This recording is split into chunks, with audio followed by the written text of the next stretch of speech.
एक बार फिर से उठने लगी है और इस बार मुख्यमंत्री योगी आदित्यनाथ के साथ ही धीरेन्द्र शास्त्री, बीजेपी सांसद साध्वी प्रज्ञा और गायक अनूप जलोटा ने हिंदू राष्ट्र के लिए आवाज उठाई है। और योगी आदित्यनाथ ने कहा है कि भारत का हर नागरिक हिंदू है, भारत हिंदू राष्ट्र था और आगे भी रहेगा। तो धीरेन्द्र कृष्ण शास्त्री ने कहा कि जिनके अंदर सनातन का खून होगा वो दिल खोलकर हिंदू राष्ट्र को सपोर्ट करेगा, हिंदू राष्ट्र बनाने की बात कहेगा और इसे हिंदू राष्ट्र बनवा कर रहेगा। और गायक अनूप जलोटा ने कहा कि देश को हिंदू राष्ट्र घोषित कर देना चाहिए। पाकिस्तान को इस्लामिक राष्ट्र का दर्जा मिला तो भारत को हिंदू राष्ट्र क्यों नहीं घोषित किया गया। और बीजेपी सांसद साध्वी प्रज्ञा ने कहा कि भारत हिंदू राष्ट्र बनकर रहेगा, सनातन धर्म राष्ट्र धर्म है और राम राष्ट्र है, हमारा देश हिंदू राष्ट्र बनकर रहेगा। और इसी से जुड़ी एक रिपोर्ट आपको दिखाते हैं।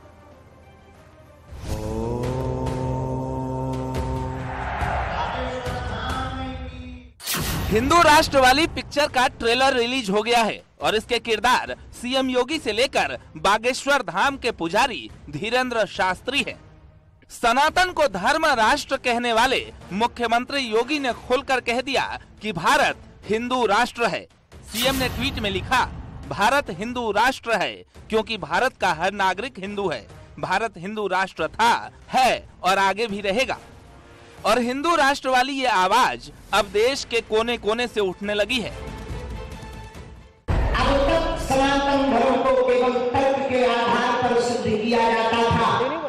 हम दूसरे पंथों के लोगों को अपने गुरुदेव भगवान के चरणों के बल से और बागेश्वर हनुमान जी महाराज के बल से ये घोषणा कहकर कहते हैं, अगर कोई कहे कि सनातन धर्म में कुछ भी नहीं तो पूरी दुनिया के कोई भी दरबार या शक्ति का दूसरे पंथ का व्यक्ति बागेश्वर धाम का मुकाबला करते हुए धूल चटाते। हिंदू राष्ट्र की आवाज उस वक्त उठी है जब सामने लोकसभा चुनाव हैं। ऐसे में अब हिंदू राष्ट्र के नारे पर सियासी तनाव है। जब एक सुर में सनातन धर्म का झंडा लहराया गया तो कुछ सियासतदान इस लड़ाई में कूद पड़े और हिंदू राष्ट्र का विरोध करने लगे। बुजुर्गों ने अपना खून पसीना सब कुछ लुटाया और इस देश को अंग्रेजों की गुलामी से आजाद किया। वो उनकी कुर्बानियों को रायगा कर दे रहे हैं, उनकी कुर्बानियों को बर्बाद कर रहे हैं इस तरह की भाषा इस्तेमाल करके। जिन हमारे बुजुर्गों ने, जिसको अंग्रेजी में कहते फाउंडिंग फादर्स ने, इसको इस देश का संविधान बनाया जिसमें बाबा साहब अम्बेडकर हैं, आप बाबा साहब अम्बेडकर की तौहीन कर रहे हैं इस तरह की बात करके। ये कैसा देश है जिस देश का कोई मजहब नहीं है, आप कैसे कह रहे हैं और कैसे सरकारें खामोश बैठी हैं इस बारे में। योगी आदित्यनाथ जी को वो मेरे साथ 4 मरतबा हाउस में भी रहे हैं, समझ गए ना, हमारे दोस्त भी हैं।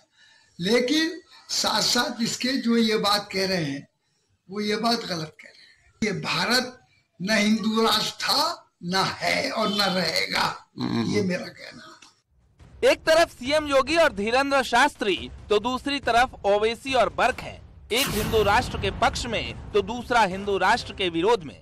लेकिन समाजवादी पार्टी के बड़े बड़े नेता भी अब हिंदू राष्ट्र के रण में शामिल हो गए हैं।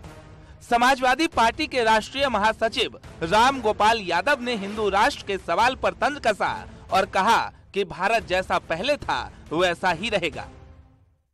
देखिए, भारत हिंदू राष्ट्र न योगी की वजह से है और न इनकी वजह से रहेगा। वो तो जैसा हमेशा था वैसा रहा। हिंदू धर्म तो बहुत ही वो ऐसा धर्म है जिसको सबको साथ लेके चलने वाला है। ये तो धर्म में विकृति पैदा कर रहे हैं। लेकिन हिंदू राष्ट्र पर बीजेपी का संदेश साफ है। हिंदू राष्ट्र एक कॉन्सेप्ट है, एक अवधारणा है। इसका मतलब ये नहीं कि मुसलमानों से नफरत। लेकिन जिस तरह देश के कोने कोने से हिंदू राष्ट्र का नारा बुलंद हो रहा है, यहाँ तक कि मुख्यमंत्री योगी खुद कहते हैं कि भारत हिंदू राष्ट्र था, हिंदू राष्ट्र है और हिंदू राष्ट्र रहेगा। ऐसे में लगता है हिंदू राष्ट्र पर कुछ बड़ा होने वाला है। Bureau report, news 18।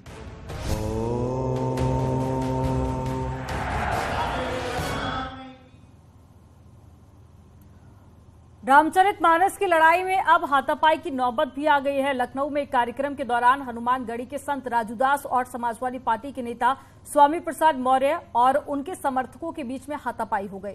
दोनों के समर्थकों के बीच में मारपीट भी हुई और इस घटना के बाद दोनों के बीच में जुबानी संग्राम भी छिड़ गया हुआ है।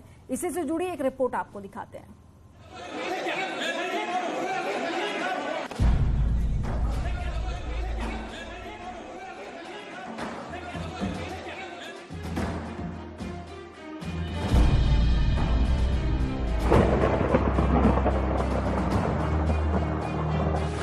पहले मानस की प्रतियों को फाड़ा, फिर आग के हवाले किया और अब महंत राजूदास पर हमला। राजूदास से मारपीट करने वाले ये लोग रामचरितमानस पर विवादित बयान देने वाले स्वामी मौर्य के समर्थक बताए जा रहे हैं, जिस पर आरोप है कि एक कार्यक्रम में जब स्वामी मौर्य और राजूदास आमने सामने हुए तो स्वामी मौर्य के समर्थकों ने महंत राजूदास पर हमला बोल दिया और फिर देखते ही देखते बवाल मच गया। मैं जैसे कार्यक्रम स्थल पर पहुंचा हूं वैसे उसने कहा कि भगवा आतंकवादी आ गया और उसने कहा कि भगवान राम को नहीं मानता, भगवान कृष्ण को नहीं मानता, मैं सनातन को नहीं मानता है। ये सनातनी जहर फैलाते हैं, विष घोलते हैं, समाज को बांटने का काम करते हैं। पकड़ो मारो। इसने मेरे ऊपर मारने के लिए 21 लाख का इनाम रखा है। यही राजूदास है, इसको पकड़ो, इसकी हत्या कर देते हैं। ये स्वामी प्रसाद मौर्य ने कहा है।